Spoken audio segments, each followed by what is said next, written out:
serious? Viewers, most people would go crazy after 8 weeks alone with no fresh air, no clean water, stale food, unable to leave the bunker because some jerk off with a vendetta wants to hunt you down and shoot you in the head for 160,000 Microsoft points. But I'm doing just fine. I got my games and my systems, and I even have somebody to talk to. Meet Commander Odo. Since we've become such good friends over the last 2 months, I've decided to let him co-host this broadcast with me. So, Commander Odo, what game would you like to review? Well, I don't know any games with walruses in them. Unless...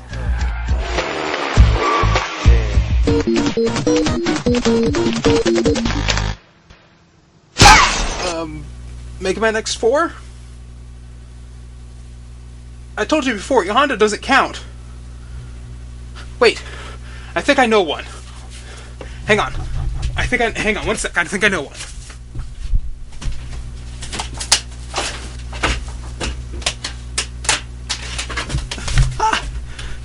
Arctic Tail! Ah, shit. Based on the 2007 documentary of the same name, Arctic Tail is a movie tie-in title. Not only that, it's rated E, so it's safe for all the kiddies to play. So yeah, this should be good, right? As you can probably guess, I went into this game not expecting much, and boy did I ever get it. The first thing you'll notice is that the control absolutely sucks. You can only move around with the Wii remote by pointing and pressing the A button. Holding down the B button gives you a burst of speed, but drains your health slowly. And you have no control over the camera. It generally tries to stay right behind the character, but you don't have to try hard to get it to completely freak out. You can even get to clip through the walls pretty easily, a sure sign of a poorly designed game engine. The graphics are for shit. The character models are extremely low poly, and the fur has this ugly, weird, flickering outline. Oh, what the fuck? Did they leave the character manipulation dummies in there? That's just lazy. Once you get over the controls, there's a brief period of time where you think the game might actually be somewhat decent. The game is essentially a minigame collection, with each token connected by a moderately large level map, so there's an element of exploration involved. There are silver paw print coins to collect which unlock new animals, and gold paw prints which give you extra hearts.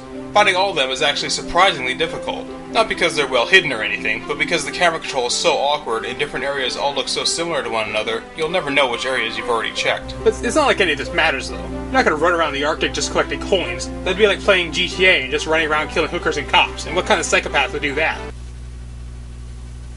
No. The real reason you're playing this game is for the minigames, so as long as they're good, right? Well, let's take a look and find out! Scavenge! It's literally just that, a scavenger hunt. You have to find a certain number of seals before time runs out. You have to worry about waking up bigger polar bears, but it's almost impossible unless you make an active effort to do so. As soon as you stop dead, the stealth meter immediately starts filling up again. Even so, the level is complete bullshit. All the areas look the same, so it's like a maze, and it would be a lot easier to find these seals if there was an arrow or something. Oh, so you actually do get an arrow. Well, that would be nice if I could actually control the camera to look up. Shuffle Bear. See, it's like shuffleboard, but with bears. This is gonna be fucking retarded, isn't it? And it is. It's also dead fucking simple. All it comes down to is holding down the button to charge the power and releasing it to try to land on the target. This empty release has to be very precise, so there's a very small margin where you'll actually land anywhere on the target. You can steer left and right while you're sliding, but I have no idea why you would. You always start off centered right in line for the bullseye, so the only reason you would possibly have to aim to the sides is to get a lower score. Catch a seal. It's whack-a-mole, but with seals! I knew the Arctic was just a big Chuck E. Cheese with snow.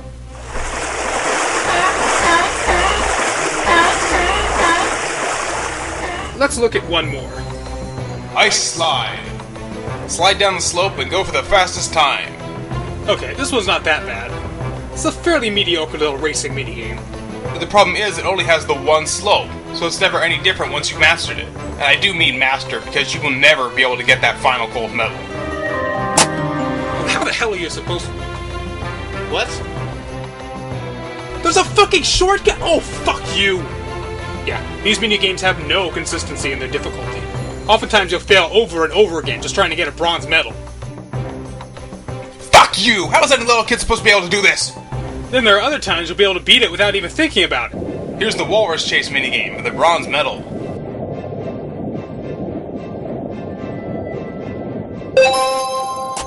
Whew, that was tough. Let's go for the silver medal.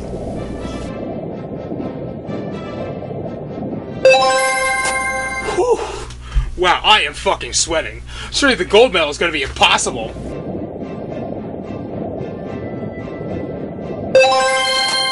Yeah, take that, you tooth-walking fat ass.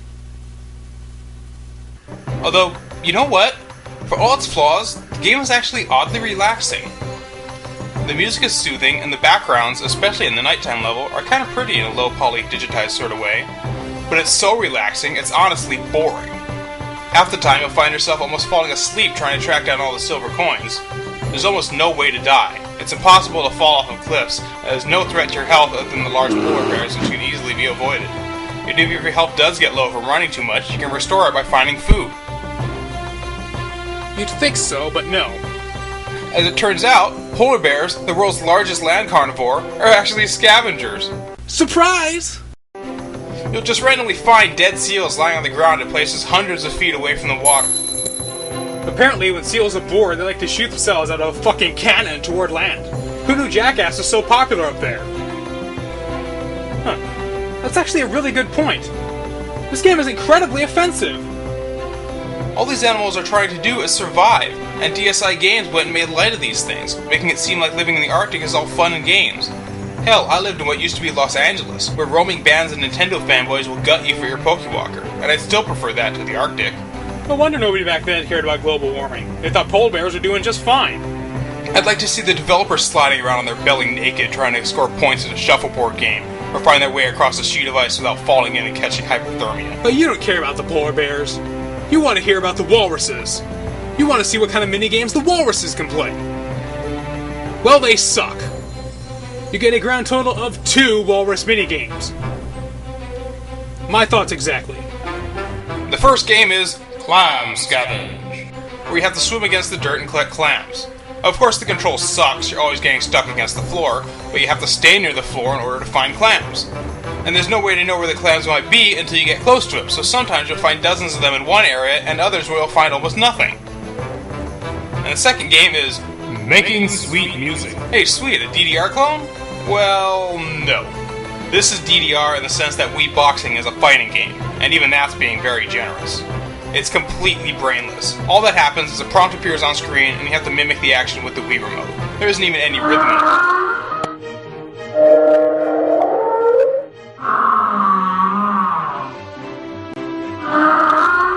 The walrus sounds more like a rusty door than an animal.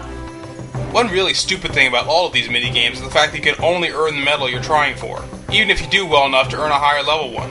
Right here, I have to complete 12 moves in the allotted time to earn the silver medal, and I managed to complete 16.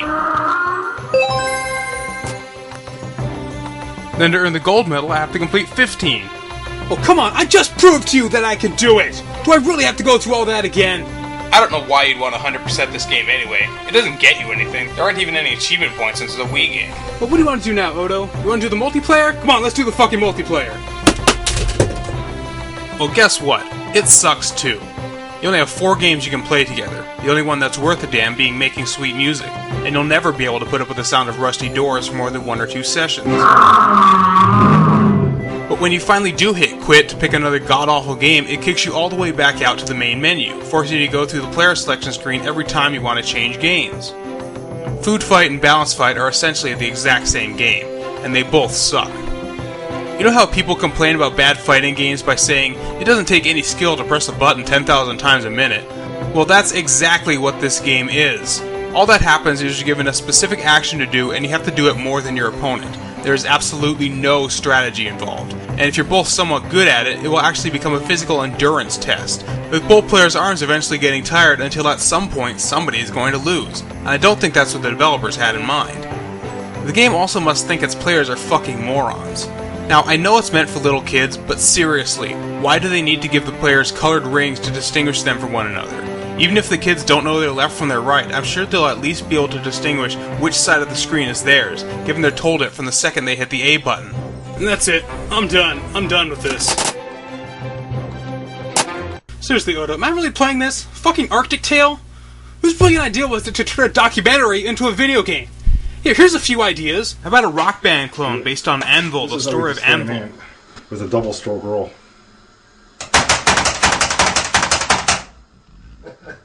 Look at that, man. Death. Instant death.